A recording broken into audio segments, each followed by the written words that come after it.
Shalom Bapak Ibu, selamat pagi. Kita berjumpa kembali di dalam sarapan Sapaan Pengharapan. Dan kita akan merenungkan sebuah topik mengenai di manakah Allah. Mari sebelumnya kita berdoa.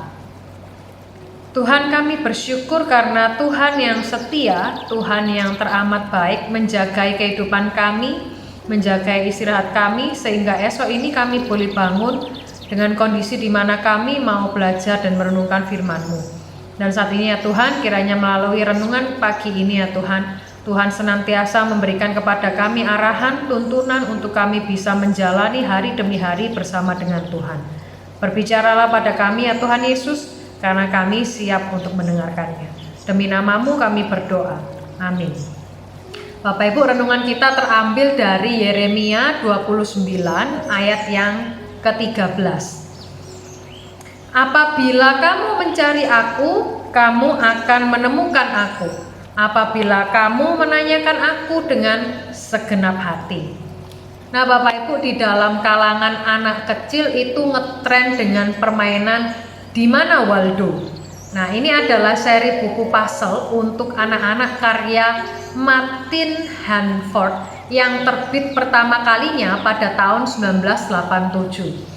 Nah, karakter Waldo yang sulit ditemukan itu mengenakan kaos kaki dan topi bergaris-garis merah putih, celana jeans, sepatu bot coklat dan juga kacamata. Nah, dalam ilustrasi yang rumit, Hanford dengan cerdik menyembunyikan Waldo di antara keramaian orang-orang yang memenuhi berbagai lokasi di seluruh dunia. Waldo tidak selalu mudah ditemukan, tetapi penciptanya berjanji kepada para pembaca untuk bisa selalu menemukannya. Nah, meskipun mencari Allah tidak seperti mencari Waldo dalam buku puzzle, pencipta kita juga berjanji kepada kita supaya kita bisa menemukannya. Nah, Bapak Ibu, melalui Nabi Yeremia, Allah ini mengajar umatnya untuk bisa mengerti, bisa hidup sebagai orang buangan. Nah, Dia sendiri yang berjanji akan melindungi mereka sampai saatnya Dia memulihkan mereka sesuai dengan rencananya yang sempurna. Nah, Bapak Ibu, ketika kita melihat saat Allah memakai bangsa Asyur dan Babel untuk menghukum umatnya atas ketidaksetiaan mereka, Israel ini kan dihancurkan total oleh bangsa Asyur pada tahun 722 sebelum Masehi. Tetapi Allah tidak mengizinkan bangsa Babel melakukan hal yang sama terhadap Yehuda. Nah, meskipun kemudian Yehuda tinggal di Babel selama 70 tahun, Allah berjanji akan mengarahkan mataku kepada mereka untuk kebaikan mereka dan membawa mereka kembali ke negeri ini. Nah, Yeremia menegaskan bahwa Allah akan membawa mereka kembali setelah 70 tahun tersebut genap. Nah, sementara itu mereka diperintahkan untuk berumah tangga di Babel.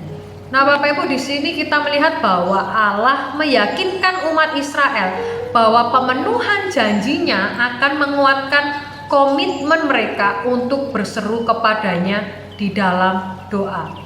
Nah, sekarang Bapak Ibu, meski Allah telah menyatakan dirinya melalui kehadiran Kristus dan Roh Kudus, mudah bagi kita untuk teralihkan oleh kesibukan duniawi. Kita bahkan mungkin tergoda untuk bertanya, di manakah Allah? Akan tetapi Sang Pencipta dan Penopang segala sesuatu di dalam kehidupan kita menyatakan bahwa setiap orang yang mencari Tuhan pasti akan menemukannya jika mereka mencari Tuhan dengan segenap hati.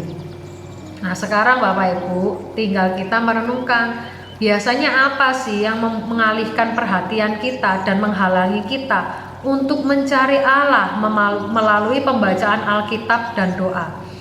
Dan bagaimana Allah sendiri telah menarik kita untuk berfokus kepada Dia ketika kesibukan kita ini cenderung menjauhkan kita dari Tuhan. Nah, biarlah kehidupan kita Bapak Ibu senantiasa mencari hadirat Tuhan, mencari kebenarannya, sehingga kehidupan kita ini senantiasa dituntun di dalam kasih dan kebenarannya. Amin. Mari kita bersama berdoa. Tuhan, di tengah kesibukan kami, di tengah kepadatan aktivitas yang kami lakukan, di tengah kelelahan dan banyaknya hal yang kami pikirkan, kecenderungan kami mengabaikan firman-Mu. Kecenderungan kami ya Tuhan lebih suka menjalankan kegiatan kami dibanding kami duduk diam berdoa untuk mendengarkan firman-Mu. Namun Tuhan, saat ini kami percaya bahwa Tuhan menegur setiap kami untuk kami boleh disadarkan bahwa Tuhan yang senantiasa juga mencari kami, sekalipun kami memiliki berbagai pilihan untuk menjauh. Namun Tuhan memanggil kami dengan lembut supaya kami berbalik di dalam jalan-Mu yang benar. Maka Tuhan, ajar kami, mampukan kami, dan berikan kami hikmat untuk kami menjalani kesetiaan yang Tuhan percayakan bagi kami. Terima kasih ya Tuhan Yesus, kami juga berdoa untuk sepanjang hari ini, kiranya kasih dan penyertaan dan perlindungan Tuhan senantiasa beserta kami. Terpujilah Engkau ya Tuhan Yesus, karena kami berdoa di dalam nama-Mu. Amin. Sampai jumpa Bapak Ibu, Tuhan Yesus memberkati setiap kita.